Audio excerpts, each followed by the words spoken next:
6 août 2024, ici Alexia Billy au micro, en remplacement de Jérémy Laniel.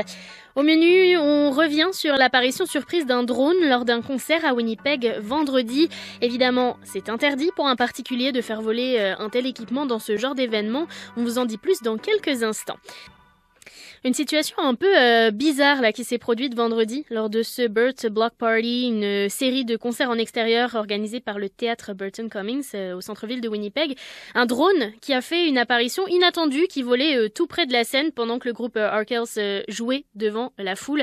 Alors bon, le chanteur Max Kerman s'est assez amusé avec ce drone. Il pensait initialement qu'il était opéré par le festival. Finalement, ce n'était pas le cas. La police de Winnipeg a retrouvé la personne qui faisait voler ce drone et lui a demandé d'arrêter. Bon, on n'a pas procédé là à son arrestation d'après le porte-parole Jason Mickelson.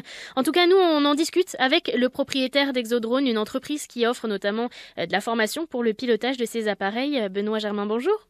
Bonjour.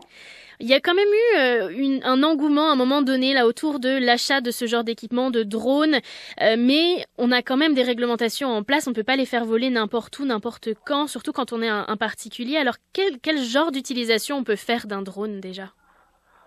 En fait, j'ai eu accès en fait à la documentation, pas la documentation, mais aux images vidéo là, du spectacle, et on voit clairement que le drone est en bas de 250. Et au Canada, en fait, tout ce qui s'appelle drone est de juridiction fédérale. C'est le règlement d'aviation canadien qui gère ça.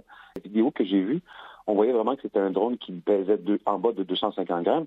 Et dans ce cas-là, il y a une zone grise chez Transport Canada, c'est que il y a un article qui dit que si vous volez un aéronef, que ce soit un avion ou un hélicoptère, ou un drone, le drone est considéré comme un aéronef, vous ne pouvez pas mettre la vie des gens en danger. Donc, si, exemple, il y avait eu une plainte au festival, la personne, le policier aurait été obligé de donner une contravention. Et là, étant donné qu'il n'y a pas eu de plainte formelle, il n'y a pas de personne qui s'est sentie en danger, la personne a pu retirer son drone et en fait, j'allais dire, ne pas recevoir une contravention. Mais en théorie, en bas de 250 grammes au Canada, vous pouvez faire voler un drone en bas de 250 grammes sans l'immatriculer, sans avoir besoin d'avoir un certificat de pilote.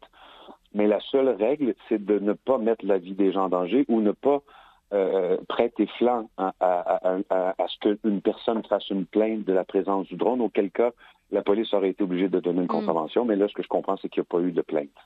Ça semble être un peu à l'appréciation de chacun, là, pas mettre la vie en danger. C'est pas très clair nécessairement. En tout cas, vous le disiez, en bas de 250 grammes, on n'a pas l'obligation d'avoir une immatriculation. Mais est-ce que ça veut dire qu'on peut le faire voler un peu n'importe où du moment qu'on ne met pas, comme on disait, la vie de quelqu'un en danger?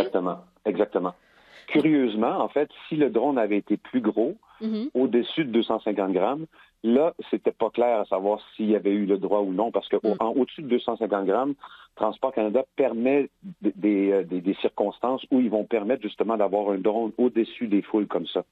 Mais ça sera à ce moment-là, le drone doit être immatriculé, le pilote doit avoir un certificat de pilote avancé, et il doit y avoir aussi une demande, parce que tous les événements annoncés, comme les festivals, si ça revient à chaque année, Transport Canada considère que les festivals comme les festivals de jazz, les festivals de, par exemple, un Grand Prix ou un festival comme ça de musique, si c'est un événement annoncé, Transport Canada se garde le droit de regarder qui fait la demande. Et là, à ce moment-là, aurait dit oui ou non au demandeur. Et le drone, à ce moment-là, qui a le droit, en fait, un utilisateur doit vérifier que le drone, pour aller au-dessus d'une foule comme ça, le drone doit respecter certaines normes. Donc, c'est pas interdit au-dessus de 250 grammes d'aller voler sur une foule. Mais en bas de 250 grammes, c'est sûr que là, à ce moment-là, c'est tombé illégal parce que, curieusement, le drone est moins grand, mais Transport Canada il n'a pas de juridiction là-dessus. Donc, la personne n'aurait pas pu demander une déréglementation ou une dérégulation, ce qu'on appelle un certificat d'opération aérienne spécialisé, là. Et si je suis un particulier, je possède un drone qui est en dessous de ce poids-là de 250 grammes, est-ce que ça veut dire que je n'ai pas besoin de l'immatriculer, puis je peux le faire voler, mettons, dans la rue, du moment qu'il n'est pas à proximité, par exemple, du visage des gens, s'il est assez haut, il n'y a pas d'interdiction? Exactement, il n'y a pas aucune interdiction. En fait, c'est déréglementé. Par contre, ce qu'il faut faire attention, c'est que la réglementation actuelle au Canada date de 2019, de juin 2019. Et Transport Canada s'en vient avec une nouvelle mise à jour de cette réglementation. Et c'est attendu que les drones en bas de 250 grammes sont susceptibles d'être régis comme tous les autres drones, donc de perdre leur exemption. Mais la version de 2019, les drones de 250 grammes sont exclus. Donc, il faut quand même se tenir au courant des mises à jour là, de la législation. Mais est-ce qu'à l'heure actuelle, donc là, on parlait évidemment d'espaces publics. Qu'en est-il des espaces privés? Est-ce que je peux faire, par exemple, voler mon drone au-dessus du jardin de mon voisin, par exemple? Non, il pourrait faire une plainte, en fait. Puis, vous avez en règle générale, l'utilisation des drones quand on a une caméra à bord, ce sont les mêmes que l'utilisation pour un caméraman, par exemple, ou un photographe. On n'a pas le droit de prendre une perche, mettre une caméra au bout et de prendre une perche au-dessus de la clôture pour aller filmer le voisin. On n'aurait pas le droit de le faire en drone de toute façon. Est-ce qu'on a besoin d'un permis de pilotage là, pour conduire ce genre de drone? En haut de 250 grammes, oui, en fait, oui. Dès que vous volez un drone au Canada, dès que vous voulez utiliser un drone qui est au-dessus de 250 grammes, vous êtes premièrement obligé de l'immatriculer. Deuxièmement, vous êtes obligé de prendre un certificat. Donc, il y a 2 certificats, dépendamment de l'endroit où vous allez voler. Par exemple, si vous voulez rentrer dans les villes, où souvent il y a des espaces aériens contrôlés, vous êtes obligé d'avoir un certificat avancé. Si vous voulez aller voler proche des gens ou au-dessus des gens, il faut un certificat de pilote avancé. Et si vous volez en région éloignée, en zone non contrôlée, ce qu'on appelle en classe G, et que vous volez, il n'y a pas personne, et puis vous êtes au chalet, vous volez au-dessus du lac, il n'y a aucune restriction, aucune nécessité d'avoir un permis ou d'avoir un certificat. Il n'y a aucune nécessité non plus d'immatriculer l'appareil s'il est en bas de 250 grammes. Et là, vous parliez, M. Germain, d'immatriculation, oui, pardon. Comment ça fonctionne? Est-ce que c'est quelque chose qu'on renouvelle chaque année? Dites-nous un peu plus sur le sujet. Non, en fait, Transport Canada ont fait un portail pour les drones et puis c'est très bien fait. Et donc, vous créez un compte comme vous créeriez un compte sur Facebook ou peu importe la plateforme. Et après ça, vous allez rentrer, immatriculer les drones dont vous êtes possesseur. Donc, vous avez la possession. Donc, vous rentrez l'immatriculation. En fait, vous rentrez vos drones et là, Transport Canada va vous émettre un numéro qui doit être apposé ou accolé sur le drone. Et puis, après ça, ça dépend de l'utilisation du drone que vous voulez en faire. Donc, comme je disais, si vous voulez rentrer dans des espaces aériens contrôlés, Transport Canada, ils vont un risque additionnel. Donc, ils vont vous exiger d'avoir un certificat avancé. Et si, exemple, vous allez voler au-dessus des gens ou proche des gens, à ce moment-là, Transport Canada va vous demander, dès que vous vous rapprochez à moins de 30 mètres ou 100 pieds d'une personne, d'un individu qui ne sait pas qu'il y a un drone qui vole, si vous voulez vous en approcher à moins de 100 pieds mesurés latéralement, ça prend un certificat avancé. Et si tout ça, vous répondez non, à ce moment-là, le certificat que vous avez besoin, c'est simplement un certificat de base, auquel cas vous avez un examen, en fait, un examen théorique à passer, qui est assez facile. Et si vous allez pour le certificat avancé, à ce moment-là, vous êtes obligé de passer un examen qui est un petit peu plus complexe, parce qu'il y a plus de questions. Et vous devez aussi passer ce qu'on appelle une révision de vol. Et là, la personne qui va être le réviseur de vol va vérifier si le candidat est capable de préparer une mission de façon sécuritaire. Monsieur Germain, vous parliez de risques, là, évidemment, risques pour les personnes. Est-ce qu'il y en a d'autres formes de risques, là, à faire voler un drone? En fait, pour l'instant, l'ancienne réglementation de Transport Canada, il y avait plein d'obstacles. Donc, une route était un obstacle, les fils électriques étaient un obstacle, les humains, et ainsi de suite. Maintenant, aujourd'hui, pour classifier l'utilisation des drones, on va vraiment parler juste d'un humain. Un humain qui n'est pas au courant qu'il y a des opérations de drones. Donc, cet humain-là, on doit voler à plus de 100 pieds de cet humain-là. Si oui, on veut rentrer à l'intérieur du 100 pieds ou aller voler au-dessus de lui, à ce moment-là, Transport Canada va nous exiger un certificat avancé.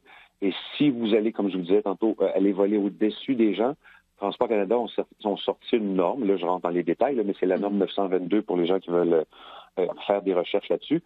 Dans cette norme-là, il y a 3 niveaux de drones. Et donc, si vous voulez aller voler au-dessus des gens, comme c'était le cas dans le festival, si le drone avait été au-dessus de 250 grammes, il aurait dû figurer sur la liste de Transport Canada comme étant un drone dont le niveau 3 a été déclaré par le manufacturier. Donc, à ce moment-là, par exemple, on va parler de drones avec des parachutes, des drones qui sont beaucoup plus sécuritaires que le commun des mortels des drones.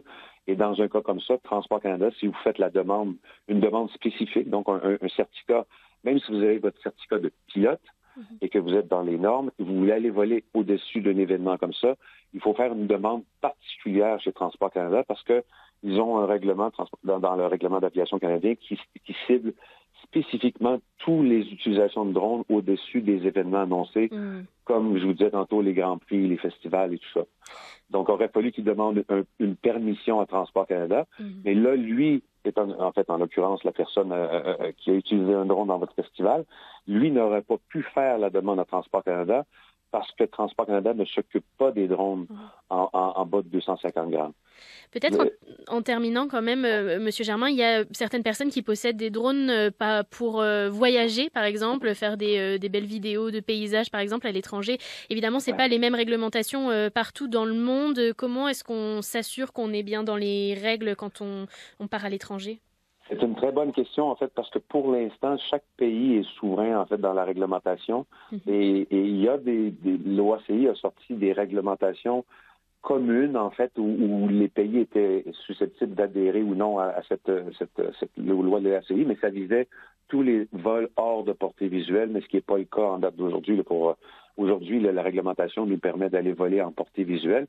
Mais donc, chaque pays étant souverain dans la réglementation, le candidat est obligé, si, exemple, je vais aller voler au Mexique, je vais devoir regarder l'équivalent de Transport Canada, qui est la délégation d'aviation civile au Mexique, et de regarder la réglementation qu'ils ont spécifiquement au drone.